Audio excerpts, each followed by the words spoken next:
Hi, it's Lucille, your FDNP health coach specializing in gut and hormone health.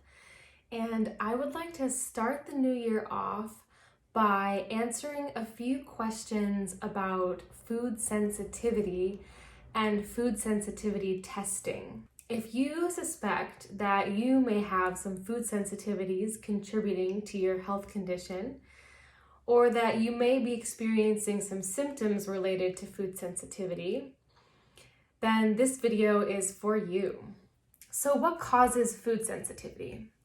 And this is a very complex thing to answer because there are so many intricate contributing factors to the development of food sensitivity. Food sensitivities do not develop at random. You are not born with a specific set of food sensitivities, but rather you develop these food sensitivities due to specific circumstances over time. That being said, some food sensitivities can be passed down to us from our parents, so it's a little bit of both. I'm going to name a few of the contributing factors to the development of food sensitivity to try to give you a better understanding of how this comes to be. The first one I'm going to talk about is your gut microbiome. So if you are not familiar, the gut microbiome is the environment of good and bad bacteria that exists within your gut. And this microbiome is about 90% of our innate immune system. It defends us against all kinds of unwanted things that go through our GI tract. It helps us to break down our foods and absorb and assimilate our nutrients. And it is so essential that we keep this environment of bacteria in our gut in balance. Once it is out of balance and bad bacteria has had the opportunity to overgrow, or potential parasites or pathogens or fungus have had the opportunity to move in and grow, we start to run into a lot of problems. An imbalanced gut microbiome releases a lot of toxins called lipopolysaccharides into the gut and into the bloodstream. And this causes a lot of gut inflammation, and it starts to damage the integrity of your gut lining. So that is factor number 2. Having a strong gut integrity is so important in warding off the development of food sensitivities. And what do I mean when I talk about gut integrity? The gut lining is one single cell thick. It is a very delicate membrane that, if you were to spread it out, is about the size of a tennis court. And this single cell thick membrane is responsible for absorbing vital nutrients and keeping out unwanted harmful substances. So as you can imagine, being so thin and delicate, it's incredibly vulnerable to damage. And when there is inflammation from one such thing as the gut microbiome being out of balance and those inflammatory toxins being released, the cellular junctions begin to lose their integrity, and more larger molecules, chemicals, pesticides, just unbroken down foods will slip through the gut lining and get into the bloodstream. And that is where they come head to head with the first line of defense of your immune system. And as this develops, your other immunoglobulins begin getting involved, mainly your immunoglobulin G. And IgG has a pretty long memory. So once it has flagged something as reactive, inflammatory, it remembers this substance for a very long time. So when that gut integrity is broken down and larger undigested food molecules are able to slip into the bloodstream, that's where we begin to really see overactivity of the immune system, flagging foods incorrectly as harmful simply because A, they were not broken down properly by the digestive system, and B, because they were able to slip through your inflamed gut lining and get into the bloodstream where they never should have been in the first place. And this is where we all begin to develop unique food sensitivities. It could be anything from an apple, a pear, a soybean, a lentil. One other contributing factor to the cascade that leads to food sensitivity development is your hormones. When hormones are out of balance, they also contribute to the imbalance of the gut microbiome and the loss of integrity in the gut lining. Everything in the body is connected. You cannot look at hormone imbalance without looking at the gut, and you cannot look at the gut without looking at the hormones. They all feed into each other. Some symptoms associated with food sensitivity that you probably recognize are things like bloating, stomach pain, gas. Some symptoms associated with food sensitivity that you might be surprised to know can be connected to food sensitivity are joint pain, tension headaches, inflammation of the neck and shoulders, ringing in your ears, and even hypoglycemia.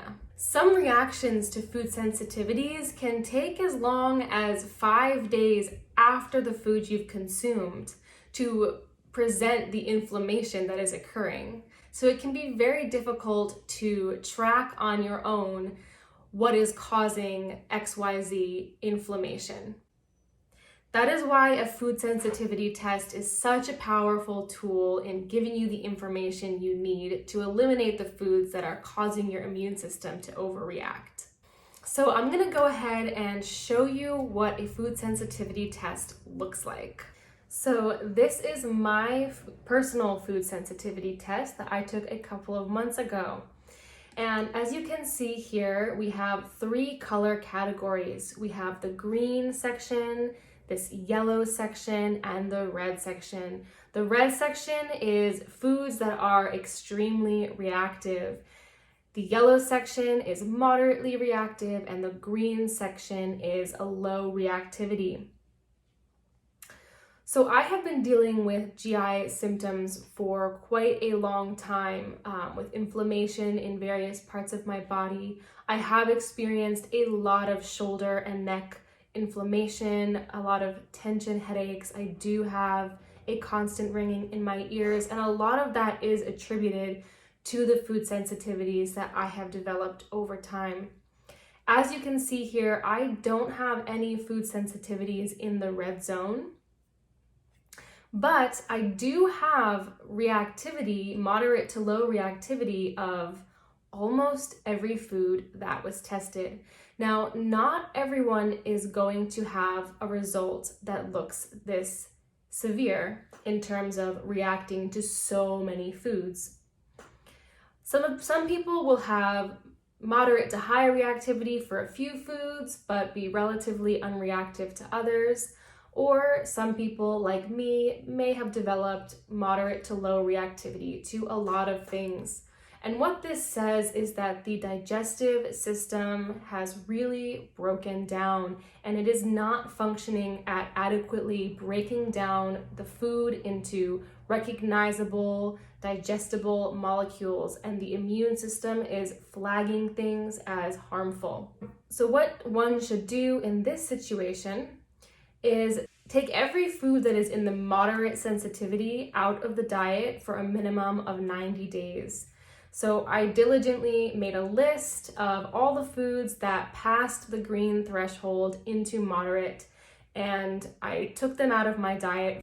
Any food that was tested in the green area, I kept in my diet, because to eliminate all of these foods would just be unreasonable. It would just be too much.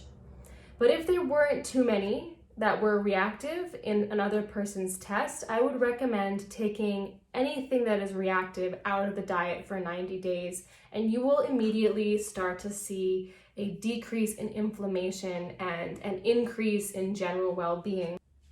And as you can see here, you might be surprised to find certain things you are sensitive to that you would have never expected. For example, this sweet basil, or chamomile tea, vanilla. Here I seem to be highly reactive to radish, cucumber, garlic, leek.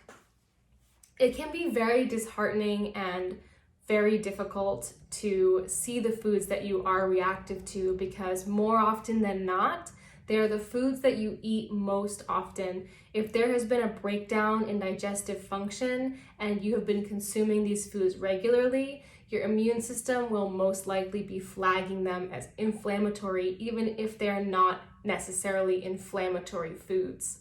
And you may be wondering at this point, does it mean that I can't eat this food for the rest of my life? How terrible would that be to not be able to ever eat garlic again? My gosh.